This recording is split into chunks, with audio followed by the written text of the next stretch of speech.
I had to share him with a lot of other activities that he works on. Everybody, please welcome Trevor Bernardino.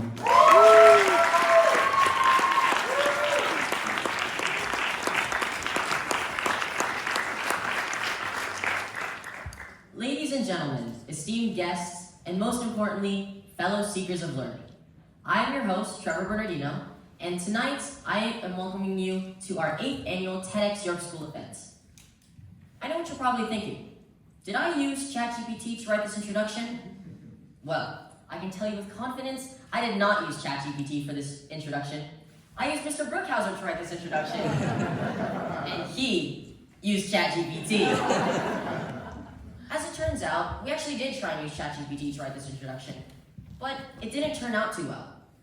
You know, the AI used a lot of impressive buzz-sounding words, so we discarded it for a human-written introduction. Here's an example of what the AI wanted me to say to you all. This evening, we are gathered here to explore the power of the force within. This theme invites us to delve into the remarkable potential that resides within each of us and uncover the innate abilities that can transform our lives and the world around us. That sounds nice, I guess. But I don't really buy it, and I'm not sure you guys are buying it either. Here's what I can promise. The people that you're going to see on the stage tonight are all human, just like those of you in the audience. Are you human? Just checking. For those of you in the live stream, you'll just have to take my word for it. These speakers up here that you're about to hear are not deepfakes. They're my friends. And they're going to share you their stories like we're all sitting around a campfire, without the aid of technology. They're going to open up their hearts, their fully authenticated human hearts, and invite you to explore a part of them which makes them human. And we hope these stories can help you discover a part of you which makes you human too. That's the force within. You know, sometimes when I'm in public alone without friends or family, I feel pretty uncomfortable. Those are the people I would consider my safety net. Everyone has their own example of this, but have you ever wondered why we humans feel better and more comfortable around the people we love? Well, here's my good friend Orion Godfrey DeCayan to talk to you about our comfort zones.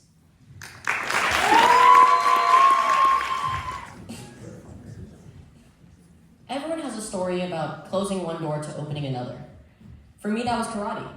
I used to go to the same dojo as Bodhi, going every Tuesday and Thursday to practice Tung Sudo. But I let go of that to pursue soccer. Bodhi, on the other hand, told me that he took a risk running for youth governor of California. Despite not winning, this opened many more doors for him. He took a risk, which paid off. And now, here's Bodhi Brennings to talk about risk-taking.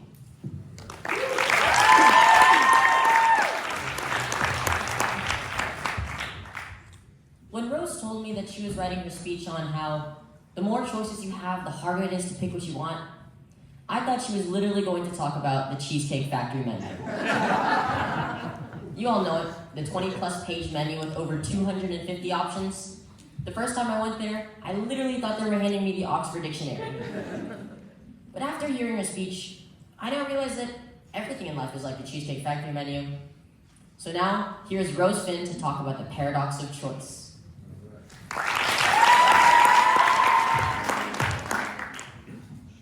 When I think of STEM at York School, I think of Normandy. She's the definition of STEM.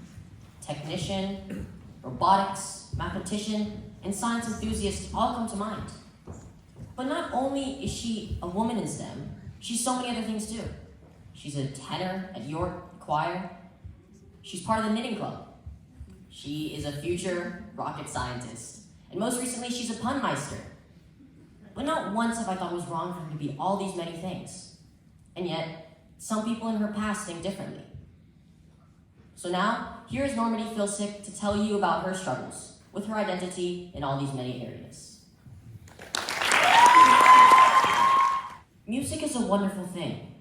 No matter what language a song is sung in, or the instruments that were used, you'd be able to understand the feel of the song and hopefully enjoy it. Many of you probably have gone to Disneyland, and most recently, the Galaxy's Edge, or also known as Star Wars Land. Our next speaker is John Dennis, a music executive with Walt Disney Imagineering. And through music, he says, helps tell the story of a ride. So now, here's our guest speaker, John Dennis, to talk about how music is an art form of storytelling.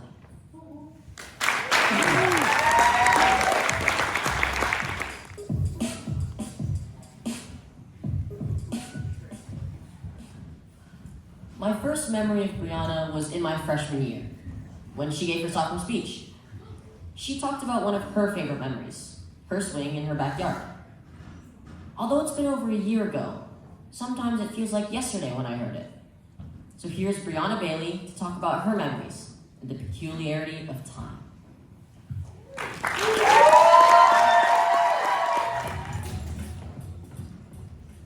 Many of you have probably watched the movies Terminator, Avengers: The Age of Ultron. These are some of my favorite movies, and I think cool examples of AI and its dangers. Also, most recently, The Mitchells and the Machines, about AI taking over the world. Most people might immediately be intimidated by these fictional storylines and think it would apply to the real world. But Danica and Isaac have a different perspective, a more academic and scientific viewpoint. Here's Danica Tang and Isaac Chen to talk about artificial intelligence.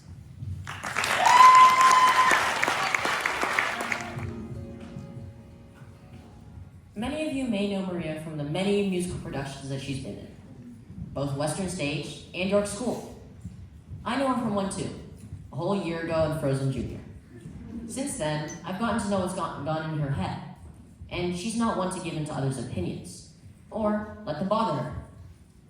This also is what helped her find her passion in acting. So here is Maria Elena Mejia Contreras to talk about her journey to finding her future.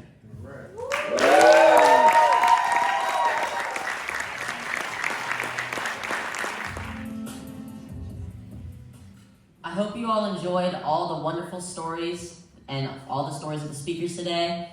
And I hope that they helped you discover that human or that force within you. And maybe now you can go home and go try a new thing. Well, thank you for coming. I hope you all have a wonderful evening, and may the 4th be with you. Hey.